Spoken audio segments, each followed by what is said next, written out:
Bibi Fahodie.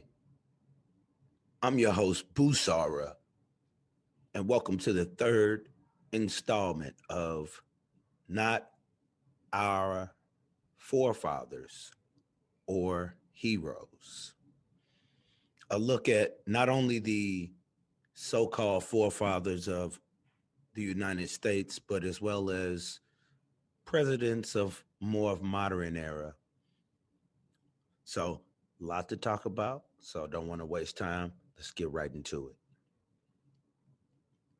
The great forefathers of America, three Ks, sons of Satan. African proverb, like we always do: love truth, even if it hurts you, and hate lies, even if they help you.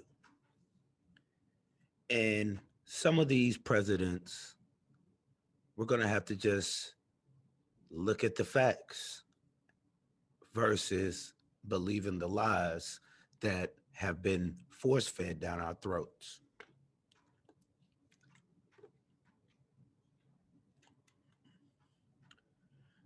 Get right into it. LBJ, Lyndon Baines Johnson, was a civil rights hero, but also a racist. So let's look at those contradictions. This is an issue that we will have to address by building our own educational institutions as well as educating our own children about our truths at our in our homes. So we shouldn't be looking at someone as a hero just because they signed something. We must be more political, more strategic. We're too busy looking to love the enemy that we ignore the big picture. We look at a narrow window and we miss the big picture. So let's look at LBJ, this so called civil rights hero who is definitely also a racist. You'll see him shaking hands with Martin Luther King. I mean, he's around King a lot. Let them tell it. When he was vice president, you see him there with Kennedy, who was the president at the time. You see King next to John Lewis. Think also got A. Philip Randolph in the room. So you have all these prominent black people around Johnson, Kennedy. Who would think that these men or Johnson are racist? Why would they be racist if they can sit in the same room as Martin Luther King or a John Lewis? See, this is where I said we got to be more political, more strategical with with our approach. The enemy is doing that. Yeah. And as I go further, you will see exactly how they can have no respect for you, but yet they can come and they can invite you to dinner. They'll let you sit in the White House and countless other things. So let's see. And I also want to shed light on how news articles, mainly from the mainstream, whenever they discuss racism, they do it in a way that still protects the racist. And they almost seem to be apologizing for the person who never apologized for themselves.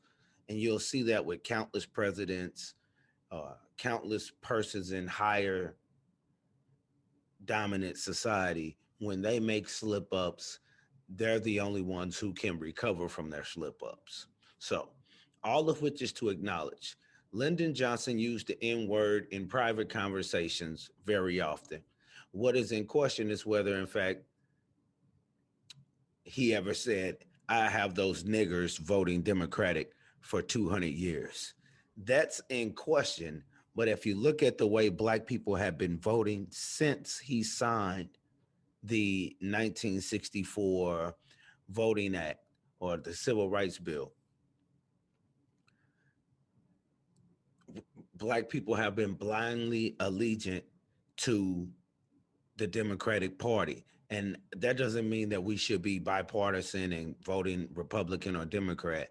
It just shows that since then, they opened the gates on destroying grassroots organic liberation struggles for the independence of the black mind and the black physical body having its own space, its own economy, and being the controller of our own destiny. That has no longer been the conversation ever since the 60s, starting in the 60s. So he was known for saying the N word. This man who was allegedly a civil rights champion. Like, we must look at the chess game they are playing. What could the dominant society benefit from a racist giving a bill to black people that they assume that they would like? As we go on, we will uncover that. Okay. There's no question that let me see what else. Johnson grew let's see. According to Cairo, Robert Parker Johnson, sometimes chauffeur, described in his memoir, Capitol Hill, Black and White, a moment when Johnson asked Parker whether he preferred to be referred to by his name rather than boy, nigger, or chief. When Parker said he would, Johnson grew angry and said, as long as you are black and you're gonna be black to the day you die, no one's gonna call you by your goddamn name. So no matter what you are called, nigger, you just let it roll off your back like water and you'll make it. Just pretend you're a goddamn piece of furniture. So this is what his chauffeur, I guess in his driving Miss Daisy driver, was told when Johnson asked him an awkward question. See, these persons shouldn't be ever put in the same conversation as civil rights heroes. Their life was not put on the line for making these strategic moves. And if it was from white people who didn't understand chess. So there's no question Johnson, despite championing the landmark Civil Rights Act of 1964 and signing it into law, was also sometimes racist and notorious vulgarian who rarely shied away from using the N word in private. He reportedly referred to the Civil Rights Act of 1957 as the nigger bill in more than one phone conversation with his Senate colleagues. So he's not saying this around the House. He's saying it to the Senate colleagues. He's calling it the nigger bill. And he reportedly said upon appointing an African American judge, which was Thurgood Marshall, to the Supreme Court, son, when I appoint a nigger to the court, I want everyone to know he's a nigger. So that's almost an African proverb, the way he said that. If you understand game, he was reportedly said upon appointing Thurgood Marshall to the Supreme Court. And I think the only other black Supreme Court, and I could be wrong because I've totally removed myself, is Clarence Thomas. So it's very few. So when I appoint a nigger to the court, I want everyone to know he's a nigger. And that white supremacist proverb can be seen in a lot of the positions that black people are put in. They're put in positions to let you know that they're not in power, that they're not the one. And they're manipulated. And before you know it, they just become the protectors and the defenders of white supremacy. They end up protecting them. So let's go on. And like I was saying, how these articles write it in a way to where they stick up for them. So this is still taken from the black chauffeur um, Mr. Parker, who was chauffeur for Lincoln. So they asked him, after Johnson's death, Parker will reflect on Johnson, who championed the landmark civil rights bill that formally ended American apartheid. And he wrote, I love that, Lyndon Johnson. So here you are loving a man because he signed a bill, but this same man called you a nigga. And he also wrote, I hated that, Lyndon Johnson. So it's like, we don't gotta love people who do something for us. It's business. We gotta stop looking for these love relationships. And I know this is only done because of a deliberate miseducation by the enemy, which keep us dependent on them unconsciously, subconsciously, for things that we can ultimately do for ourselves in a hell of a lot better than what is being done for us under our enemy's hands. So let's go to what else did I want to read? So these articles always want to uh, Johnson's racism. No, they don't want Johnson's racism to overshadow what he did to push America toward the unfulfilled promise of its founding. So when Republicans say that they're the party of Lincoln, they don't mean they are the party of deporting black people to West Africa, or the party of opposing black suffrage, or the party of allowing states the authority to bar freedmen from migrating there. All options Lincoln considered. Well, we know we talked about Lincoln earlier. But it's still the game. So yeah, they're smacking you in the face when they're telling you we're the party of Lincoln, and they're smacking you in the face when they tell you that Lyndon Baines Johnson is a civil rights hero. Uh, but this can only be done when you don't know your history. This can only be done when you don't teach your own history. And it, self hate has to be at the center of persons who don't want to know their history. Because when you don't know your history, you could be pimped and manipulated. So I want to go ahead and let this video play. And Dr. Umar really goes in on who this Lyndon Baines Johnson character really is. First thing you need to know about Lyndon Baines Johnson. First thing you need to know about Lyndon Baines Johnson. He was part of the governmental hijacking of the Civil Rights Bill. Lyndon Baines Johnson was part of the hijacking of the Civil Rights Bill. He is one of the reasons that LGBTQ and women were added into the 1964 Civil Rights Bill. Lyndon Baines Johnson is one of the reasons that sexual orientation and gender were added to the 1964 Civil Rights Bill.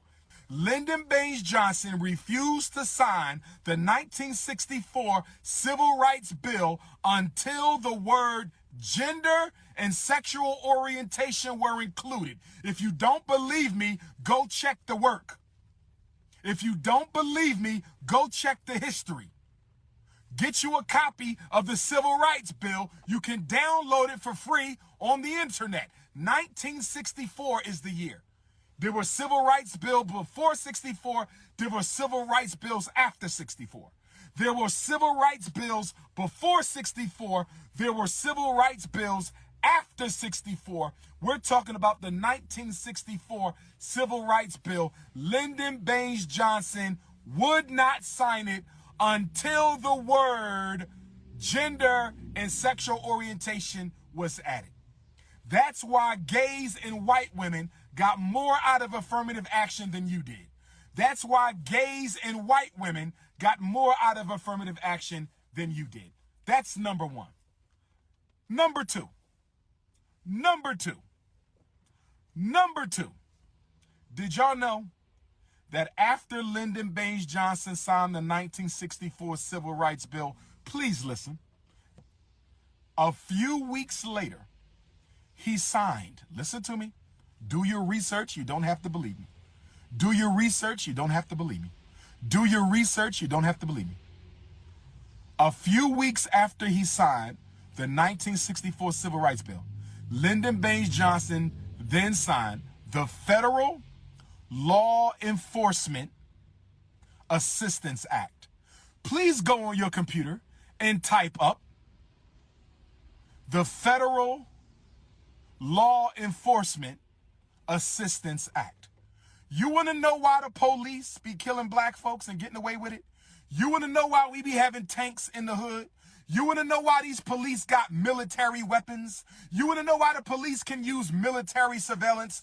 Do you want to know why military weapons and military tactics and military training and military equipment is in the black ghetto? It is because of Lyndon Baines Johnson. Excuse me. Lyndon Baines Johnson signed the Federal Law Enforcement Assistance Act. And while Negroes were celebrating the Civil Rights Bill, Lyndon Baines Johnson was turning the black community into a concentration camp ruled by the police. While black people were celebrating the Civil Rights Bill, Lyndon Baines Johnson was turning the black community into a concentration camp ruled by the police. While black people were celebrating the Civil Rights Bill, Lyndon Baines Johnson was turning the black community into a concentration camp ruled by the police. If you don't believe me, prove it. If you don't believe me, prove it. One more thing you need to know. Lyndon Baines Johnson authorized the Kerner Commission, whose job was to study the causes of the great riots of the 1960s. This is number 3, and I'm going to get off. Lyndon Baines Johnson commissioned the Kerner Commission.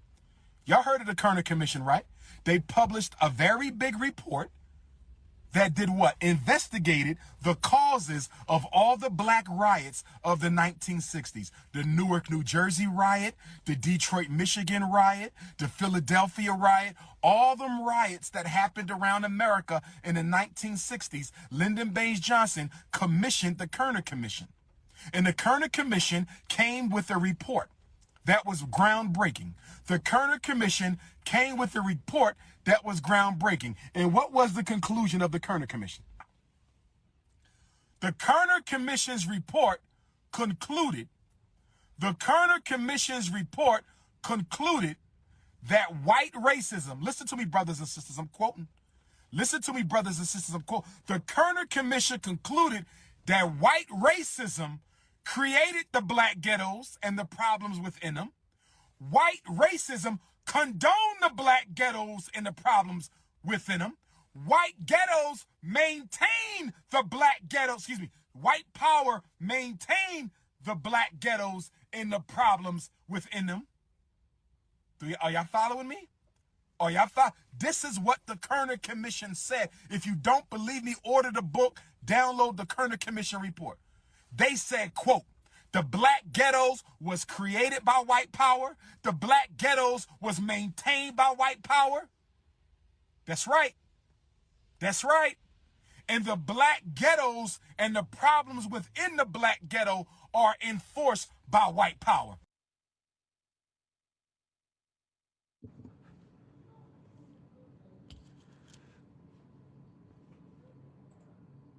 First thing you need to know.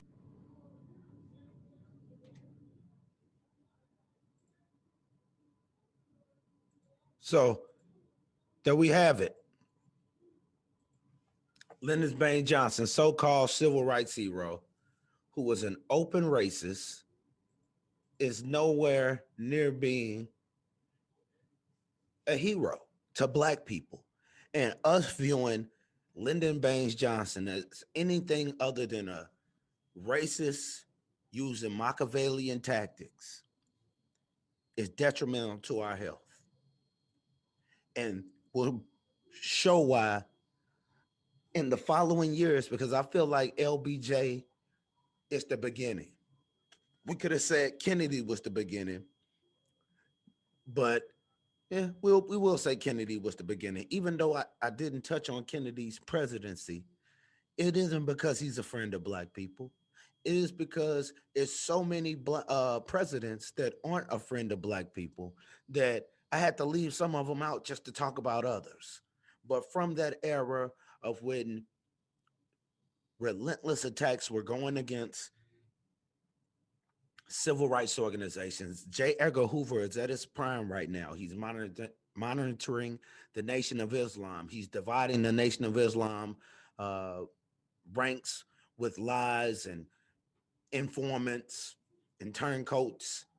He's doing the same in other organizations like SNCC, the Black Panthers organization. These things are just being totally chaotic or being exposed to total chaos at the hands of the Federal Bureau of Investigations, as well as possibly the CIA. But I just wanted to talk about LBJ first because I felt he is the president that brought in the sleep mechanism that we see amongst black people today. It kind of lulled us to sleep, brought us back to thinking that we have a friend in this government, and there's too many presidents out of the 45, 46 now, if you want to count Biden, who falls under the same category of where you can find rhetoric of him speaking down on black people, not just 20, 30 years ago, but less than 12 months ago on his campaign trail, just saying random things to black people that he wouldn't say to other crowds. And it's always at a lack of intellectualism. They can always attack us intellectually as if they are better. But let's not get caught up. A lot to talk about here. Let's keep going. One more Brother was telling me ancestor. once in the 1960s, never forget, a journalist came to me and said, "Aren't you happy for President Johnson?" I said, "President Johnson?" He said, "What do you think about him?" I said, "Just any other white man." He said, "No, you must like him." I said, "Why?" He said, "He signed the Civil Rights Bill for you." I said, "Yes, he did, but while he was signing, my people were burning up the streets of this country. He better hurry up and sign something." It is your people and your people alone who advance you. So I told the man, "I have never looked to a white hope. I thought that was a white thing." Couldn't said it no better. Ancestor Kwame Ture letting you know that just because someone signs something doesn't mean that they're a hero. Give the recognition to the pressure, those who push the pressure. Whoever said LBJ was a hero? He could not be a hero if Martin Luther King was still marching and doing other things up until the day of his death. Things were not better just because black people could spend their money recklessly in white establishments and sit in white transportation and give our money away freely to white business and not do anything for black schools, black institutions, uh, in the black struggle. We fell for a Jedi mind trick. Let's go to Tricky Nixon because he's a tricky mofo as well. And let's just look at the type of person Nixon is. Because, a lot of people get confused and think that these presidents are so diplomatic. But let's just listen to the type of person he is, his voice, and then we'll go into some other discussions on Nixon. President Nixon told his special counsel, Chuck Colson, that even though he believed abortion encouraged permissiveness, it shouldn't always be out of the question. There are times when abortions are necessary. I know that. That's putting up a black and a white.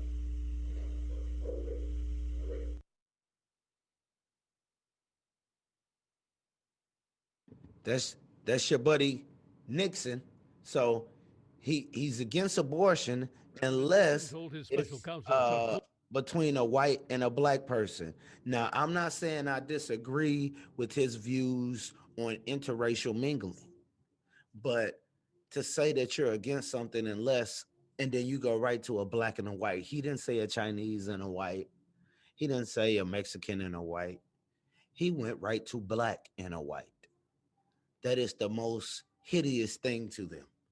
So These are the things we must look at when we talk about the people. And this man was impeached from office, had to resign, and it wasn't because he was racist. It wasn't because the way he viewed black people. It wasn't the way that he treated black people or things he said about black people. It had nothing to do with any of the things that led to his resignation. So let's listen to some more of Nixon, the type of white men that have been over the lives of black people at no choice to black people because we are imported here to be slaves and not to be intellectuals. Enemy conspiracy or using any means, we are going to use any means that we're communicating on the wall.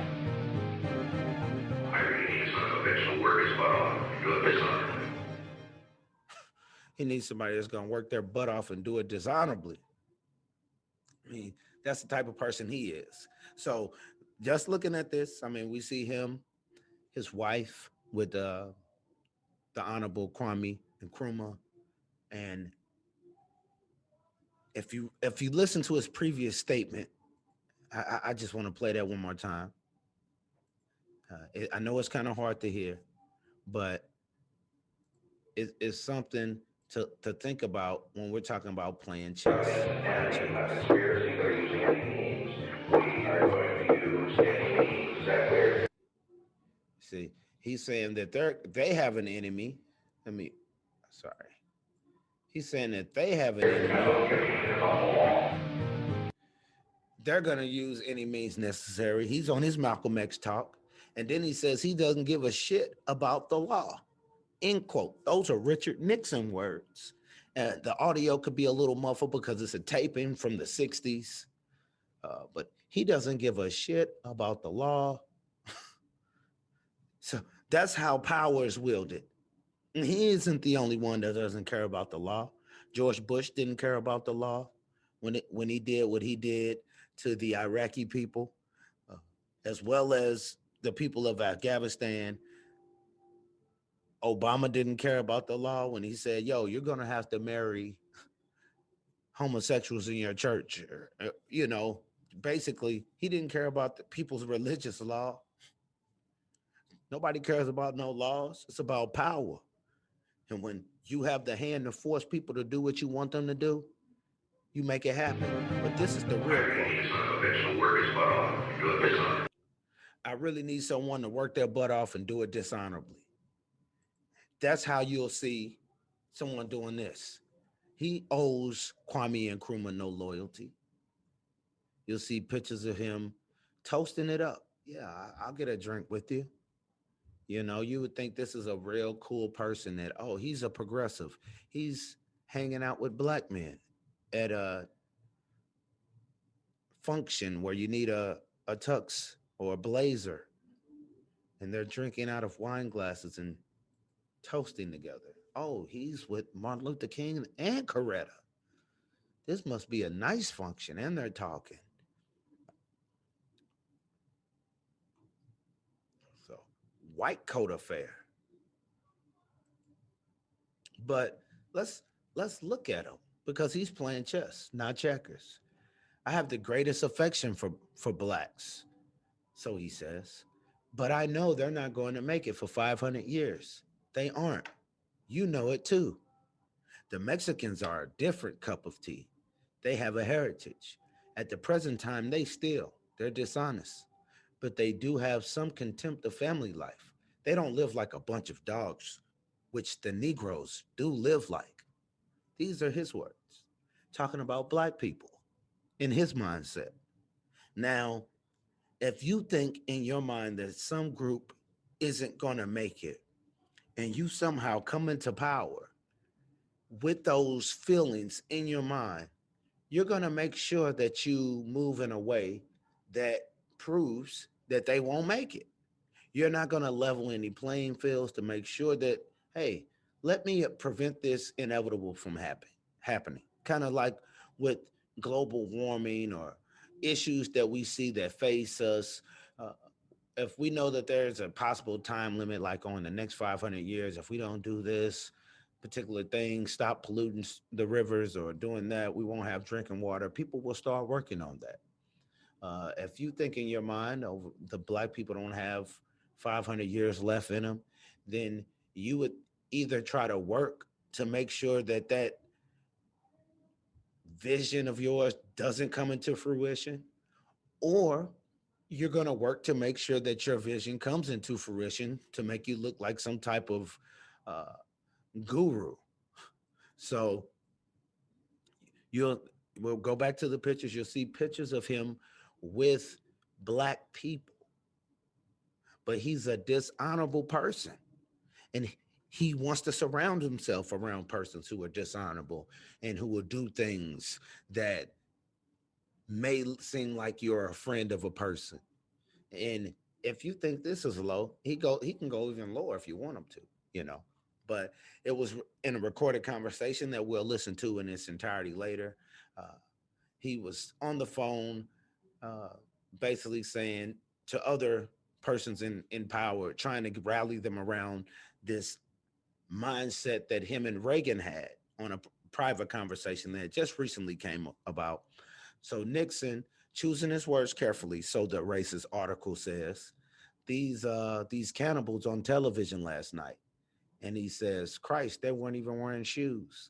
And here the United States is going to submit its face to that, and so forth and so on. And these cannibals that Nixon is referring to are persons who weren't even wearing shoes, are heads of African nations who were at the United Nations and voted against something the United States wanted to vote for. And you know, if the United States is for it, it's a sinister plan in the first place. It's some imperialistic, colonialistic tactics involved in the first place. So the African heads of state who attended that voted against the U.S. And here they are in private conversation. Uh, he's basically running off with what Reagan said, who at the time wasn't a president. I want to say he was a senator or governor, one of the two. I think he was a governor. He says these cannibals, he's calling black people cannibals. You know what I mean, if you don't know what cannibals are, it's persons who eat people. He's referring to Africans as persons who eat people. So there's no way you will look at Africans as persons who eat people, and then you look at us and be like, oh no, those are just the black African descendants of slaves. No, he doesn't believe that you'll make it for another 500 years. You live like a bunch of dogs. And then he looks at your mother country like a bunch of cannibals, barefooted, man eating monsters, is what he sees your mother country as. And then he looks at her descendants who are living in America as a bunch of dogs who don't have 500 years in the tank. It also came out recently that a Nixon advisor admitted that he took up the war on drugs to target the anti-left, the anti-war left and black people. Now, your anti-war left could be looked at as your hippie movement, which could be included with the LGBTQ, as well as the usurper of the organic black liberation movement, because the anti-war left was not an anti-American movement. It was just, hey, we love America, we love the world, we love everything, I don't want to fight. That was the anti-war left. Now, you may have had radicals within the anti-war left, but they didn't have a legitimate beef outside of anti-war.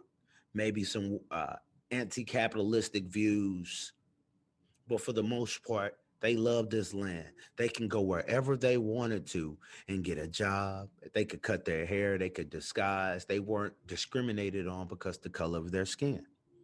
It was a different struggle. Even with the LGBTQ, those things don't have to be put on the forefront. I know you want to express who you are as a person, but it's not your skin color. It's not who you are. And you had a lot of persons during that time who were experimenting uh, with sexual revolutions, so to speak, as they called it, the sexual revolution. You had persons who were experimenting with different sexual lifestyles that also would fall under that anti-war left hippie movement. And all of those things had nothing to do with the black struggle, but it was used to usurp it because it was more befitting to include persons like that versus pay us reparations, lose some land, lose our influence and manipulation that the way we're manipulated, to lose that because we're going to do for ourselves would be a great damage to this nation. So I want to go on because I can talk quite a bit. So Nixon, the racist, explained to a Moynihan, and I would advise everybody to read a report that I think his name is Patrick Moynihan. It's called the Moynihan Report on Negro Families. It's real chilling on how these presidents fumbled the ball on not helping black people when they had the opportunity to, and they had the information that seemed that the black family was crumbling, and they just totally ignored it. So Nixon believed in a hierarchy of the races, with whites and Asians much higher up than people of African descent and Latinos. And he had convinced himself that it wasn't racist to think black people as a group were inferior to whites. And so, as long as he held them in a paternalistic regard, which means that as long as he was your daddy, within groups, there are geniuses, Nixon said. There are geniuses within the black groups. There are more within Asian groups. This is knowledge that is better not to know. So he would acknowledge that, yes, black people could have one or two, they'll give you your one or two, your Oprah, your one or two. But they legitimately go out of their way to make sure that their views are the reality. So if they think that you are inferior to them and you must be, um, and as long as he held them to a paternalistic regard. So that's a ceiling to where your liberties have a ceiling on them. View, study the term paternalism. So it's you can be free, but your freedom has a limit, which every black person experiences. They know that they get treated differently by the police. They know we get different sentencing. We know that our history is going to get distorted. We know we're misrepresented in the media. We know we're misrepresented in commercials shown in the media. We get we get a total misrepresentation because we have a liberty, but it's a a ceiling over our head. And by us not controlling anything, we use platforms like Facebook who censor voices that we need to hear. And it's not at our discretion. It's just done by non-black owned entities that black people have to use because they have liberty with a ceiling over their head. So Nixon analysis of African leadership reflected his prejudice towards America's black citizens. Again, the way they feel about mama is the way they feel about her children, regardless of how we feel that we're disconnected from Africa. We are connected to Africa. There's no way that we can be looked at as smart and Africa be looked at as unintelligent or vice versa when one of us are in an inferior position in society. There's no way that we can rise up and watch Africa crumble or Africa can rise up and watch us crumble because it's an insult to the intelligence of both.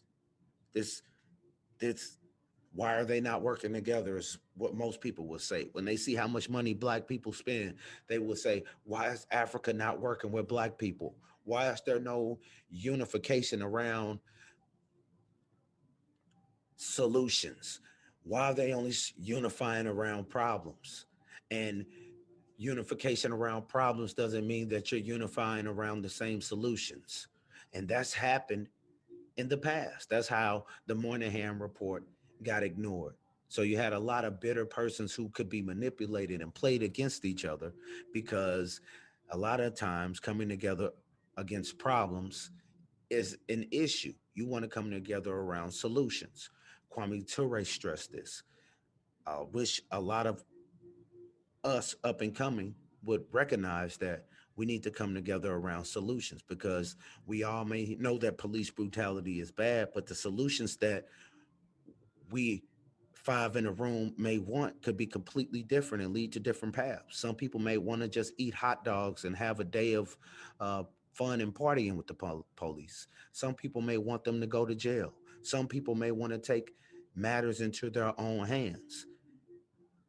But all with all of those different solutions there, all of you are against the police. That doesn't mean that your solutions are the same, which at some point you're going to fight against each other. So it's better to stick together with people who you want to deal with as we bang on this beast. Did you realize that it's not of the 40 or let's see, have in mind, did you realize there is not of the 40 or 45 you're at the United Nations, black countries that are represented there. Not one has a president or prime minister who is there as a result of a contested election, such as we are insisted upon in Vietnam. And he continued a little later in the conversation. I'm not saying that blacks cannot govern. I am saying they have a hell of a time. Now they must demonstrate something. Now, I rephrase it. Now that must demonstrate something. So he's saying that he's not saying blacks can't govern. He's saying they just have a hell of a time doing it. And I'd be damned if they don't have a hell of a time doing it when majority of the world is being manipulated by Europeans. So while a black man is trying to rule and does what he needs to do, he has to worry about being undermined at every corner by Europeans because they are sucking the blood out of black people, whether it's in the entertainment industry, your sports, the medical industry, they are sucking the blood out of us. So any waking up, any independence, any severing our dependency on them will hurt them so much monetarily that they must sabotage us at every corner. So that's why we have a hell of a time governing. And then majority of us are indoctrinated to have blind loyalties to Europeans. So we unconsciously do things that benefit the European more than it benefits ourselves. So even when an African nation is destroying itself, at the end of the day, it will benefit a European nation or a European corporation because they will be able to come right in, get cheap land, cheap labor, resources that will make them trillions of dollars, and that's at the detriment of black people losing and not having what they need because they were being sabotaged by the same persons who are going to come in and clean up. So 50 years later, the one fact that we should have in mind is that our nation's chief executive assumed that the non-white citizens of the United States were somehow inferior. Nixon confided in Moynihan, who had been one of his House intellectuals, about the natures of his interests in research on African American intelligence. The reason I have to know it is, and this is what Nixon said on why he wanted Moynihan to study black people. The reason I have to know it is that as I go for programs, I must know that they have basic weaknesses. So Nixon said, as he was going to make programs for black people or programs that appeared to be for black people, he had to know what weaknesses black people had so he could structure it in a way to where, yes, I can empower you and cripple you at the same time. And that is the art of deception. That is the art of war. So yes, I can give you something, but at the same time, as I'm helping you, I'm gonna hurt you. The double-edged sword, or really, it's not really a double-edged sword. It's just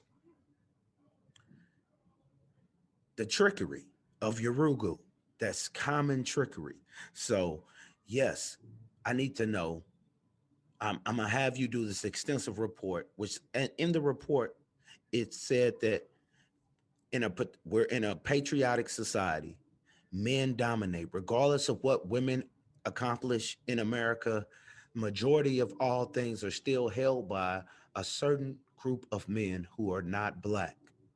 So any gain by a white woman is just another compliment to white society. But it's saying that black males are not performing in society like they should be, which impacts family, morality in the community, morality amongst the youth.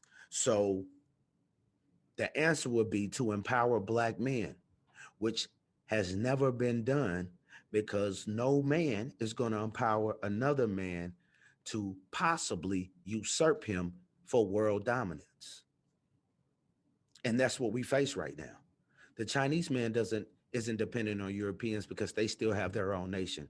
We are totally dependent on them to empower us, and they are only going to empower us to keep them empowered, which makes us weak. That's our weakness right now. So I think uh, that's something I'm gonna discuss later on how they are intentionally not empowering black men while maybe empowering black women because black women are the only group who out educate and out earn their males because we're in a patriotic society. So that's a form of crippling. Yes, we do have women doing more things in society. However, the power is still held through the men. We have 45 presidents, 46 presidents. Now, 100% of all of them are men.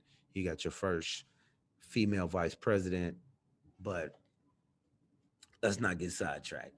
History only repeats itself when you don't know your history. So we have the Democrats in kente cloth. You know, they took a lot of heat for this, but this is a play out of the book. You know, when tempers flare, racial tensions flare, elections are abroad, people are trying to win support. It's a typical tactic. Even the Nixons played it for the Republican side. So today, the Liberian Star, which is a editorial in Liberia, uh, the front page said, "Come again, Miss Nixon," and that her visit had done more to foster closer ties between Liberia and the United States than any other gesture since the beginning of the century. And its front page carried a picture with a caption admiring our culture of Miss Nixon wearing a native blue lace head tie and a bright tie-dyed African dress. With a smile, she had let a group of Liberian women wrap the long gown and headdress around her after a dance exhibition staged by men with bells on their ankles, boys with feathers in their hair, and bare breasted young women whose necks were painted bright blue.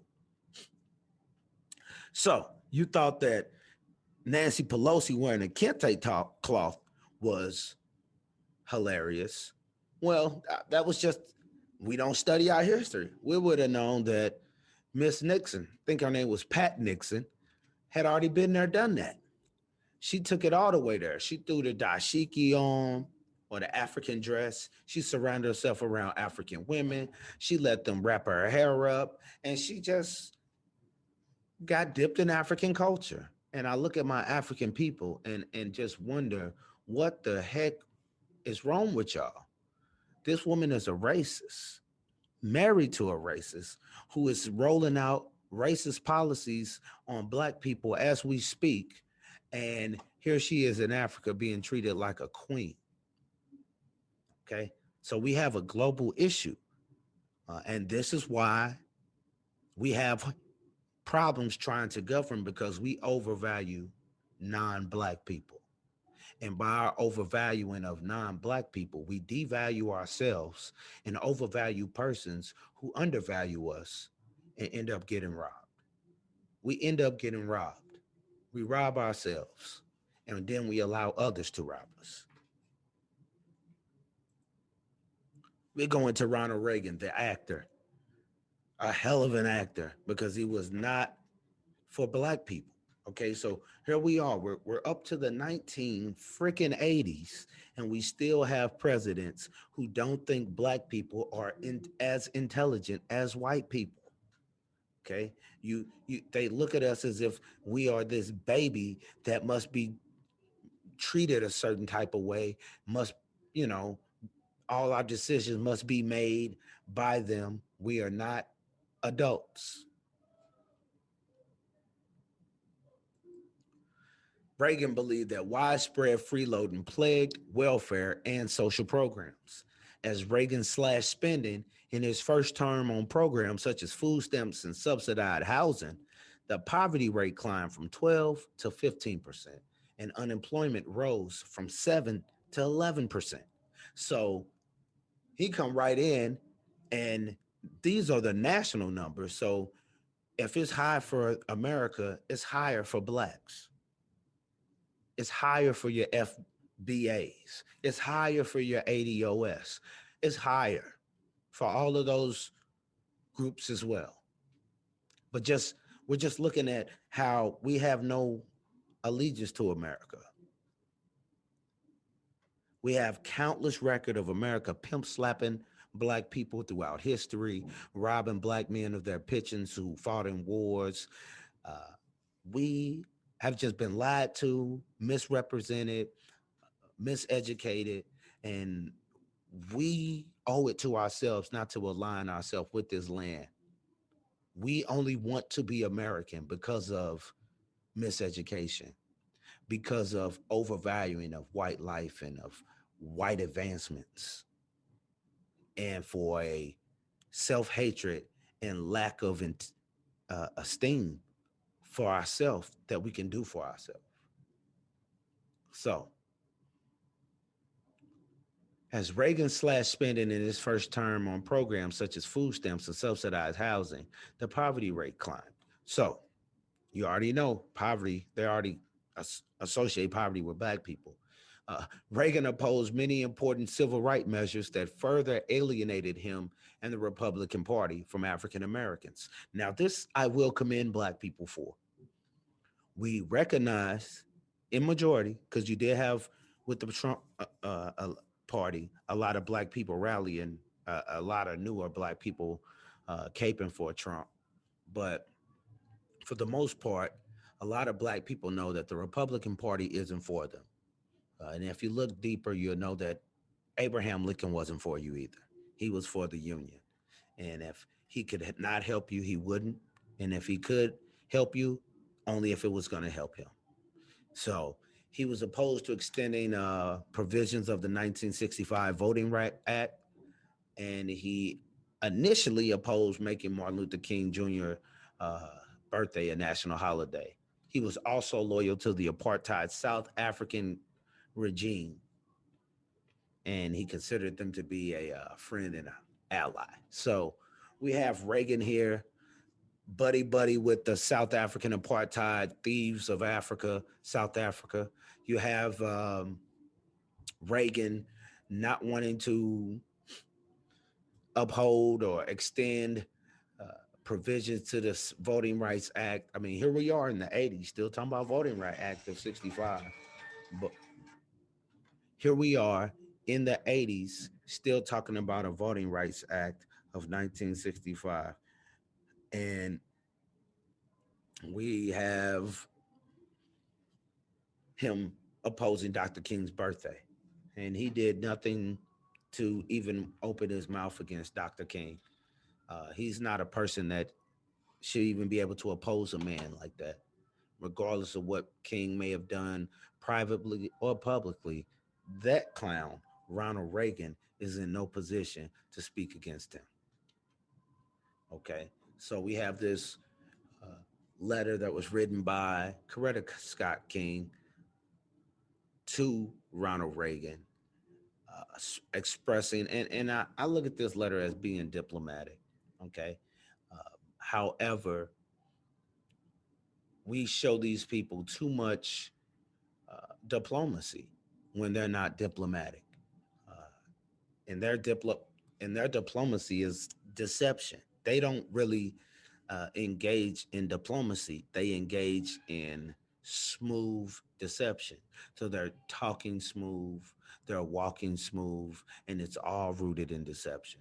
So she just wanted to ask him to make her husband's birthday a holiday, and just listen to the words that she quoted that Reagan said at one point. And I just felt like, I mean, white people just say the darndest things. These are Reagan's words. Martin Luther King Jr. burned with the gospel of freedom, and that flame in his heart lit the way for millions. What he accomplished, not just for Black Americans, but for all Americans, he lifted a heavy burden from this country. Dr. King did that for us, all of us. Abraham Lincoln freed the Black man, and in many ways, Dr. King freed the white man. Now, let's just look at this. The white people are quick to usurp Dr. King. You will see that with countless presidents. Much of his dream has become a reality, but much is still to be achieved. Dr. King's faith will continue to be a beacon of hope for all of us as we continue to serve together to make America the nation that we knew it could become. So they're quick to just limit Dr. King to his dream and tell you that much of his dream has become reality, and that's not true. And that was just a mediocre speech that Dr. King didn't even write. Google it. Google who wrote the I Had a Dream speech, and you'll be blown away. And that's nothing against Dr. King, because he has more heart than the average Black person who has followed his death of 1968. There are very few men who match his level, and the men who do are highly disrespected by Black people who are doing absolutely nothing but working for white people and spending 98% of their money with white people. Okay, so here they are. I ask you, Mr. President, that you help us to give Martin Luther King Jr. his special day. And I don't disagree with them asking for him to have a national day, but we should have just took a day. Dr. King is an important person to us. We take that day. We don't ask them, can we honor our heroes? We just honor them. So you see these pictures, you see a racist man with Coretta Scott King, and you'll be led to believe that, oh, this man isn't a racist, but he is. And he moved like a racist, and these are those tactics, the same thing that Nixon said. Even though he had to resign, they still believe in those principles. They want someone who is disloyal and work their butt off being disloyal. This is an actor. It's nothing for him to keep a straight face when he want to spit in your face. Listen to the way he talks about the apartheid. South African embassy in Washington now hears daily chants protesting its policy of racial segregation. Demonstrators against American investments in South Africa have resorted to vintage civil rights tactics. Nonviolent protests have resulted in numerous arrests. The picketing has embarrassed the Reagan administration for its policy towards South Africa. Today, the White House opened its gates to its harshest critic. Bishop Desmond Tutu, the Nobel Peace Prize winner, has called the U.S. policy of constructive engagement immoral, evil, and unchristian. His views remained unchanged after his visit here. President Reagan told Bishop Tutu in a half-hour discussion he prefers influencing South Africa with friendly persuasion. The administration rejects economic sanctions. Following an hour-long meeting with Vice President Bush, Bishop Tutu told reporters that quiet diplomacy has not curbed violent oppression. We did say that we believed that this policy had, in fact, worsened the situation of blacks in South Africa. Afterwards, the White House hastily called a press conference where the president disagreed. We have made sizable progress there in expressing our repugnance for apartheid and in persuading the South African government to make changes, and we're going to continue with that policy. The president told reporters he believes it is counterproductive to splash demands in the headlines. Because that other government then is put in an almost impossible political position. It can't appear to be rolling over at the demands of outsiders. Bishop Tutu says quiet diplomacy fails to send a signal of hope to South Africa's racially oppressed. We have not been able to see the effects. There may be some gains, but so far they have not been things that the victims of apartheid would be able to say that they have perceived. The president says protesters at the South African embassy are marching in ignorance of the contribution that American corporations have made to the advancement of blacks. Demonstrations against apartheid are expected to grow louder in this country while the administration continues to pursue quiet diplomacy. Robert Riggs, Channel 8 News, the White House. So here you have Ronald Reagan saying people are ignorant of knowing what they're doing for black people. And if you're not doing anything for black people in your own nation, people will have to be fools to believe that you're doing something for black people in Africa. Now, the media is acting as if they care about what's going on in South Africa while they ignore what's going on at their front door. Because economically, racism hurts white people on a global scale. So they have to paint a picture that, oh, we're not racist, we're diplomatic, but really they're being deceptive. And the more they hurt economically, the more their deception can be seen. However, as long as things are good, you won't notice it. You'll be lulled to sleep. And South African embassy in Washington now here. So we just witnessed, him having his feelings for apartheid, but now they're speaking for, the racist media comes and tries to fix racism. Although Ronald Reagan has passed away himself, one can imagine he might salute Mandela today. But as president, Reagan worked against Mandela so much that he vetoed the Comprehensive Anti-Apartheid Act in 1986. Believing that he knew what was best for black people living under apartheid in South Africa, Reagan opposed sanctions and wanted to maintain friendly relationships with the white supremacist government because the United States is a white supremacist government. And when one falls, the other can only look at their fall being in the near future.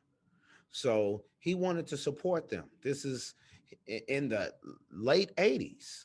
He was against black people being in control of their own land, yet he believed that the white man deserved to be on the natives' land in America.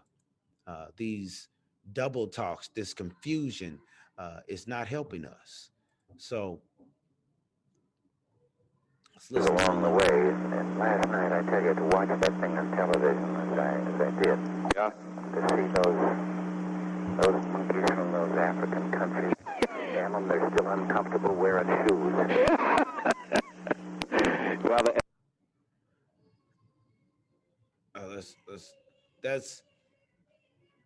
that's Reagan talking to Nixon. That was the conversation I was discussing, that Nixon was running after Reagan caught him. He started running around to his buddies and calling black people cannibals. But Reagan was the initial fire starter before he was president. He was, to see those monkeys from those African countries. So not only are we monkeys, we're cannibals. Damn, they're still uncomfortable wearing shoes. So this is how this tape just recently came out. I want to say between 2017 and 2019, something like that. So his 66-year-old daughter at the time says that if the tape emerged when her father was still alive, she is certain he would have sought to make amends for the pain his words caused. So who cares, for one, if Ronald Reagan would apologize for what he truly felt? It won't change that we had a man who thought Africans were monkeys. No way you think that Africans are monkeys, but you don't think that African Americans are monkeys. Come on. Is it because you think a Jerry Curl? What were they wearing in the 80s? Jerry Curls? You think a Jerry Curl would make a difference between him thinking you were a monkey, listening to hip hop, wearing Adidas suits, um, Colin Powell? You think those things prevented him from seeing the Black American as a monkey and the African as a monkey? If they know we came from there, and they think that the people who are still there are monkeys, they know that we're still monkey too. That in their mind, I'm not saying we're monkey. That's what they think. We're just a more trained monkey, a more domesticated monkey. They're looking at the African monkey like he's more in his elemented monkey, but we're the zoo monkey. And Nixon laughed. He didn't say, "Hey man, don't call them monkeys, man. My wife loves Africans. It's all a joke to these people. And we need to learn to play chess, not checkers. Or just flip the whole damn game board over and let them know we're not playing no more." I believe if my father had years after the fact heard the tape, he would have asked for forgiveness, she wrote. He would have said, "I deeply regret what I said, and that's not who I am." That is who he is. He was in a full adult. He was in an elected position at the time. He wasn't a young dumb fool. Biden wasn't a young dumb fool when he was calling for black people to get the harshest of the harshest sentences. Neither was Bill Clinton. Neither was Hillary Clinton. Neither were none of the old black fools who agreed and wanted what white people wanted. And we go back to what Kwame Ture said. Being against the same thing is not a reason to unify, because you coming together to clean up the community, but everybody has a different solution on cleaning up the community. You just want to, you don't want people to sell drugs in your community. You have another person who not only doesn't want people to sell drugs in his community, he wants those people to go to jail for life. You have someone else who doesn't want drugs in their community, and they might want to push for the death penalty of people pushing drugs in their community. You have people who don't want drugs in their community, but they want the drug dealers to be rehabilitated and given jobs. And, everybody might not want the same solution. So you got to be careful of who you align yourself with, because you could easily align with the devil when the solutions aren't laid out in the beginning. You just don't jump outside and say, well, the solution will come together as we come along. No.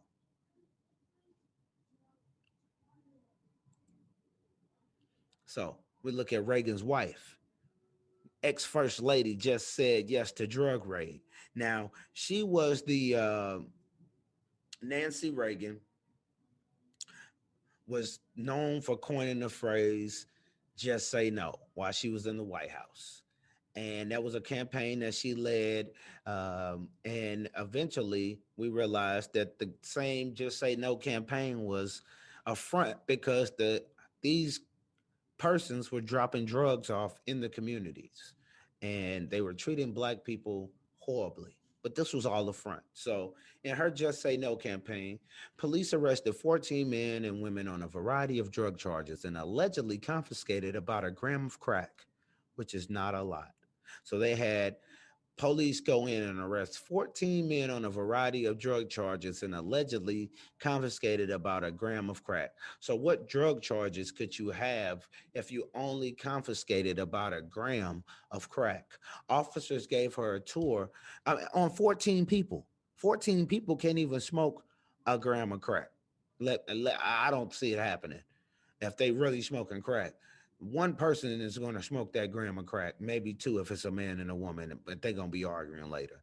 No way. 14 persons and women, 14 men and women on a variety of drug charges and confiscated about a gram of crack. Officers gave her a tour of the house before she retired to an air-conditioned RV, freshened her makeup, and then waited out among the cameras, according to a story by the Times. So I saw people on the floor, rooms that were unfurnished, all very depressing, the former First Lady reported. Uh, the founder and executive director of the Drug Policy Alliance, a group working to end the war on drugs, said the Just Say No was part of an unrealistic goal of a drug-free society that led to mass incarceration in minority communities, which is Black people and beyond.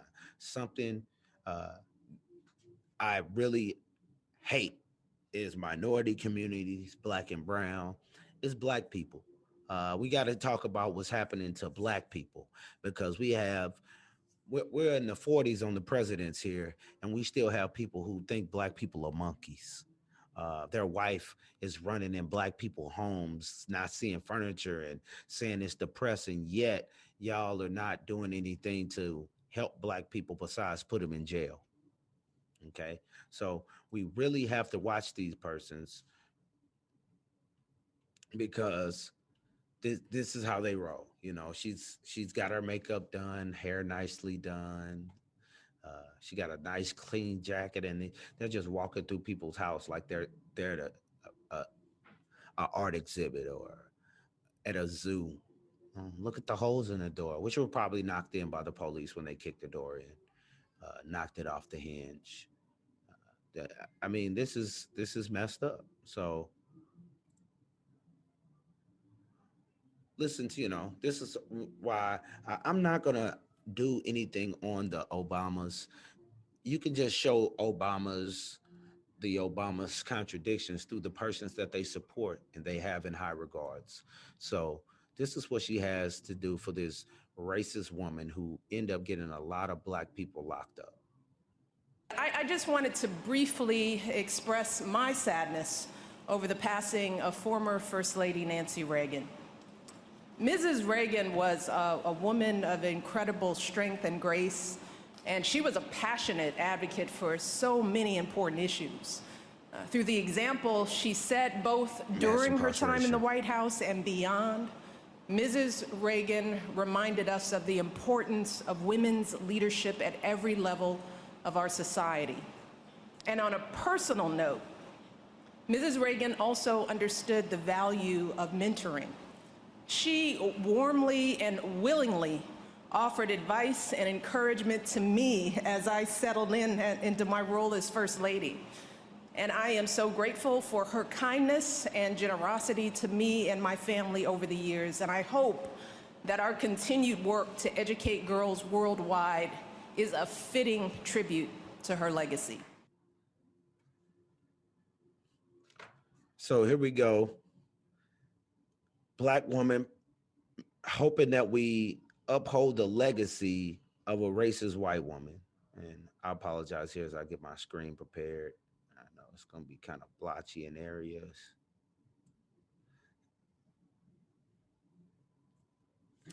Upholding white legacy, wanting people as we empower girls to look up to Nancy Reagan, a woman who should not be honored. Uh, but what can you do? What can you say? I just wanted to briefly express my sadness over the. Then you have, Obama, he loving her, walking with Nancy Reagan. These are open racists. And we got to start recognizing that we don't have any friends amongst these people. And there is no diplomacy. There's only deception. And the last president I'm going to touch on, because this has been lengthy, I apologize. I maybe have to break this up to just make it more watchable because I don't want points to get missed over because I can't go into lengthy on descriptions. But the gist of it is to paint this picture of presidents who have manipulated Black people, the miseducation of Black people, have viewed Black people as being inferior.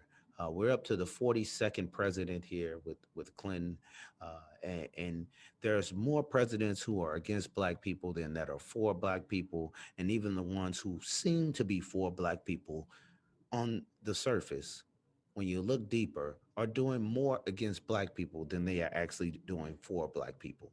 So we go to America's first Black president, the problematic Bill Clinton legacy.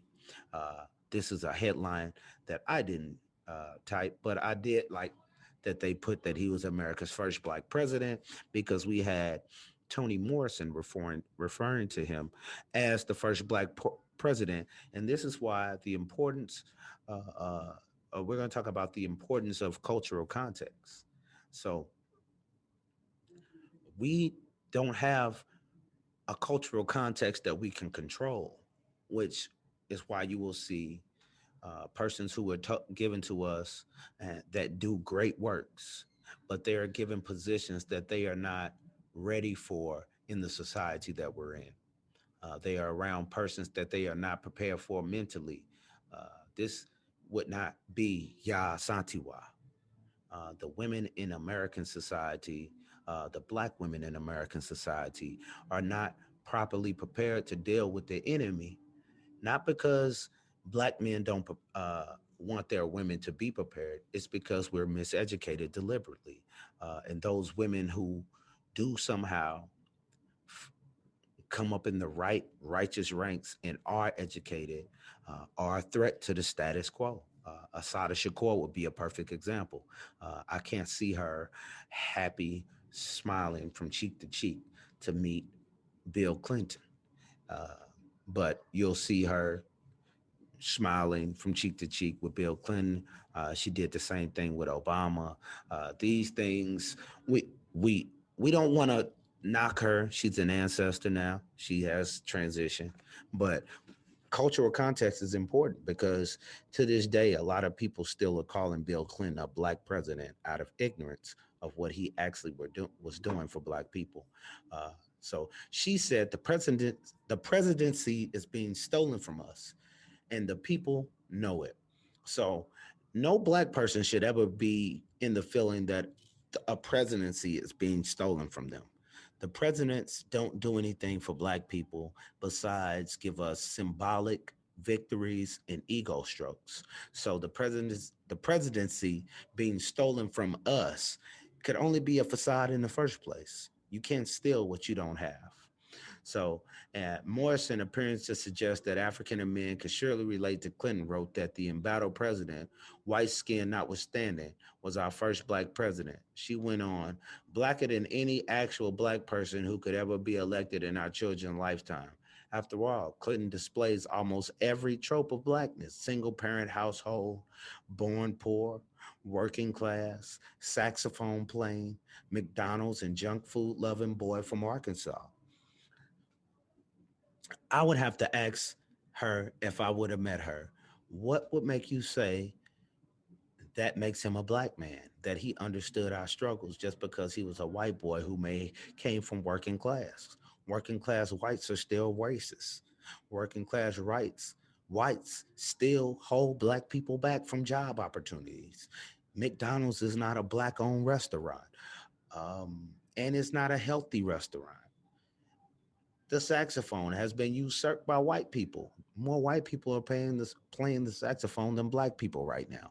So that being born poor, that doesn't make you Black. And to say that lets you know that something is going wrong with Black people. To say that, oh, you're a Black man because you're born poor. I mean, the importance of cultural context is important. Now, in 98, Morrison lamented what she saw as the mistreatment of President Clinton, beginning with the Whitewater real estate scandal of the early 1990s and culminating with the furor over his affair with White House intern Monica Lewinsky. So we are worried about the wrong things. Here you are worrying about a Whitewater real estate scandal and a affair of a white man cheating on his white wife with a white woman while we're being miseducated. We have no institutions.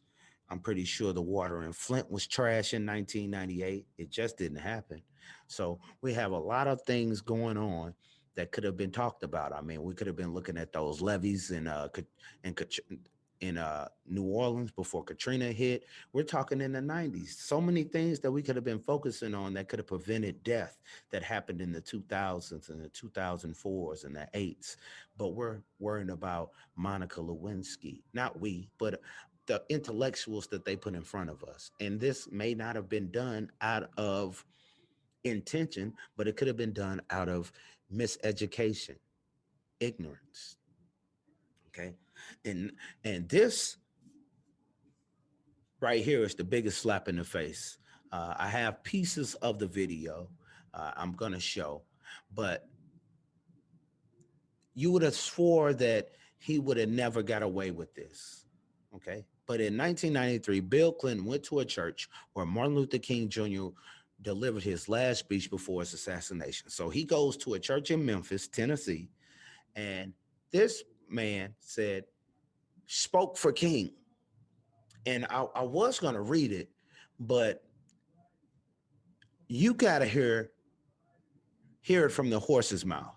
You got to hear him speak for Dr. King as if Dr. King was his buddy and they stood for the same thing. And this should enrage us. All of these black men in here allowed this white man to come into their place of worship. And not only did they allow for him to talk to them like we were their children or we were the little homie, he big homied everyone in there by the way he talked, and then he misrepresented our ancestor and did something that is still being done to this day of shaping the narrative of Martin Luther King to being against the behavior of black people more than the behaviors of white people that is directly feeding the behaviors of black people. So let's go to it. 13% of all my presidential appointments are African Americans, and there are 5 African Americans in the Cabinet of the United States, 2.5 times as many as have ever served in the history of this great land. To repair this country.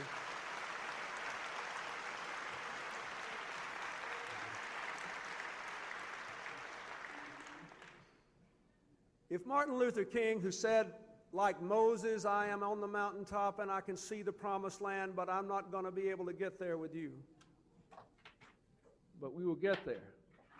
If he were to reappear by my side today and give us a report card on the last 25 years, what would he say? Say, you did a good job, he would say, voting and electing people who formerly were not electable because of the color of their skin. You have more political power, and that is good. You did a good job, he would say, letting people who have the ability to do so live wherever they want to live, go wherever they want to go in this great country. You did a good job, he would say, elevating people of color into the ranks of the United States Armed Forces to the very top, or into the very top of our government. You did a very good job, he would say. He would say, you did a good job creating a black middle class of people who really are doing well, and the middle class is growing more among African Americans than among non-African Americans. You did a good job. You did a good job in opening opportunity. But he would say, I did not live and die to see the American family destroyed.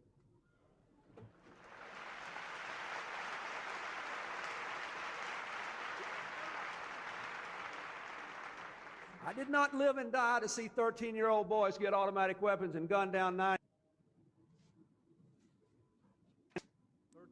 13% of all my presidential appointments are African Americans, and there are 5. I did not live and die to see young people destroy their own lives with drugs and then build fortunes destroying the lives of others. That is not what I came here to do.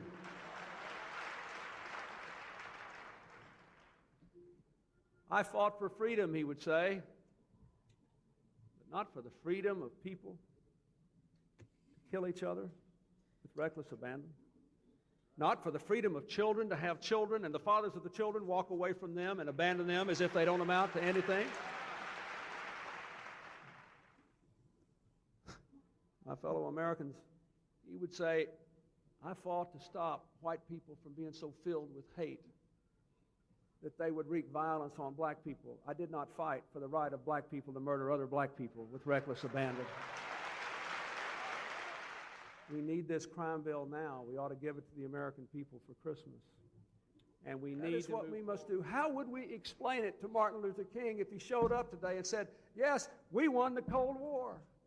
Yes, the biggest threat that all of us grew up under, communism and nuclear war. Communism gone, nuclear war receding. Yes, we developed all these miraculous technologies. Yes, we all got a VCR in our home. It's interesting. Yes, we get 50 channels on the cable. Yes, without regard to race. If you work hard, play by the rules, you get into a service academy or a good college, you do just great. How would we explain to him all these kids getting killed and killing each other? How could we explain that we gave people the freedom to succeed and we created conditions in which millions abuse that freedom to destroy the things that make life worth living and life itself? We cannot. Bishop of the Church of God in Christ, he does hereby declare that the Honorable William J. Clinton, who is the 42nd President of the United States of America, is an honorary member of the Church of God in Christ. Come on, give it to him. Give it to him. Praise God.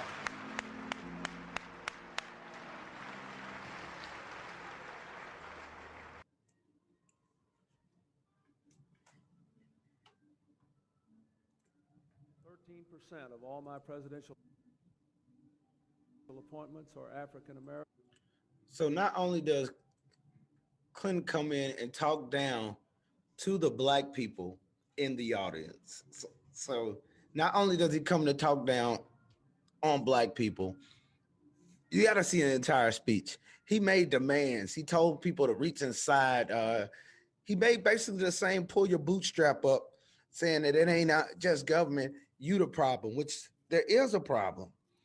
But for him to come in and speak for Dr. King and just make the whole focus on black crime, which is a direct descendant of the attack on the black struggle, the manipulation of the government, undermining black struggle movements, black education movements, miseducating us deliberately, creating conditions to where people were dropping out, having to sell drugs, having to do reckless things to survive, or just minds that were not nurtured into being what they needed to be, and they end up being menaces to society. He totally ignored their hand and just went in and made it as if Dr. King would have just woke up and just snapped on black people only and ignored the government and allowed Dr. King to be, he basically used Dr. King's name in front of all of these men.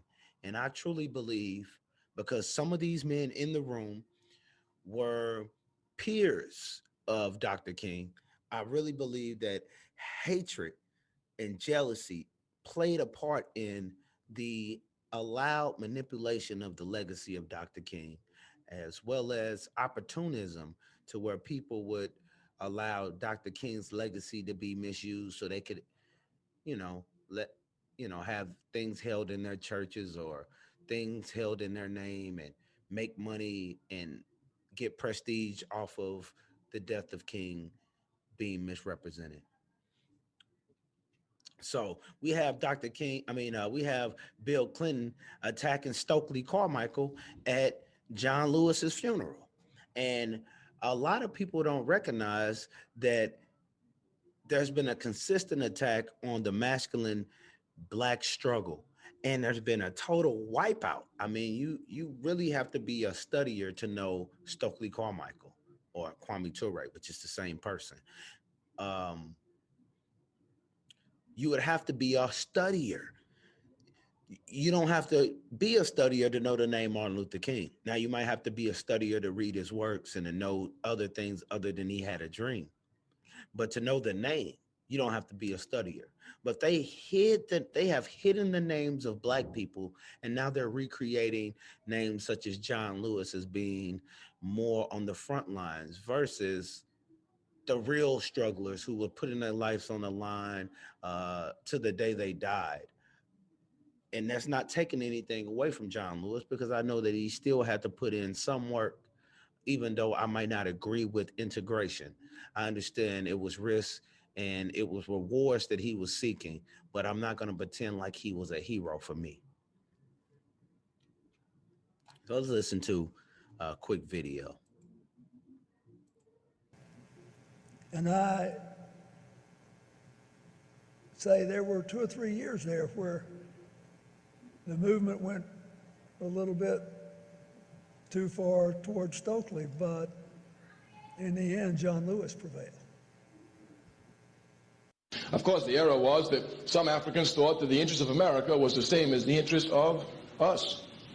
Of course, the job of the system, the job of the enemy is to confuse you and to let you think that your interest and your history is the same as that of your oppressor. As a matter of fact, the job of the master is to convince the slave that the master is really concerned about the interest of the slave. And if the master doesn't do well, the slave will be in trouble. Any slave who believes that he has the same interest as the master will pick cotton at night. All slaves must understand that their interests are diametrically opposed to the interests of the master. Not only are they diametrically opposed, they are antagonisms to each other. What is good for the master is bad for the slave. What's bad for the master is good for the slave. Years there where the movement went a little bit. And here we have Kwame Ture explaining if it was good for Bill Clinton, it damn sure is not good for you. So Bill Clinton is glad that we went towards a more nonviolent, John Lewis, non-business promoting approach. And Kwame Ture is letting you know if they like it, you shouldn't. And we don't like it. We didn't like integration. And now the more organic voice of the people is against integration. Okay, so let me go to the next slide because I'm go ahead and wrap this up. And look, you see these two men, presidents, they're all friends. The Obamas are cool with the Bushes. They're all in cahoots together, and they all have the same feelings that black people are inferior to white people. I would even go as far as to say that Obama feels the exact same way. Another wife of a president that black people are these black women are too happy to see Hillary Clinton, who has done absolutely nothing for black women besides deceive them. I don't care how much hot sauce she drinks, she's a deceiver. But I'm going to go ahead and wrap this up. I definitely appreciate everyone for tuning in to this edition of The Presidents of Not Our Forefathers. I know it was real lengthy, but I mean, that's the work that we must do. I know I talked through some of it. I could have breezed through it, but I hope you're willing to go back through it, get the information, share it with your family. Your children, in a way that they understand that this isn't your nation. You have not been treated like a friend. You have not been treated like a countryman. You have not been treated like a citizen. And we don't owe any presidents any allegiances or any loyalties. We only owe it to ourselves to get our destiny back into our hands. And signing out, I've been your host, Busara of BB Fahodie family.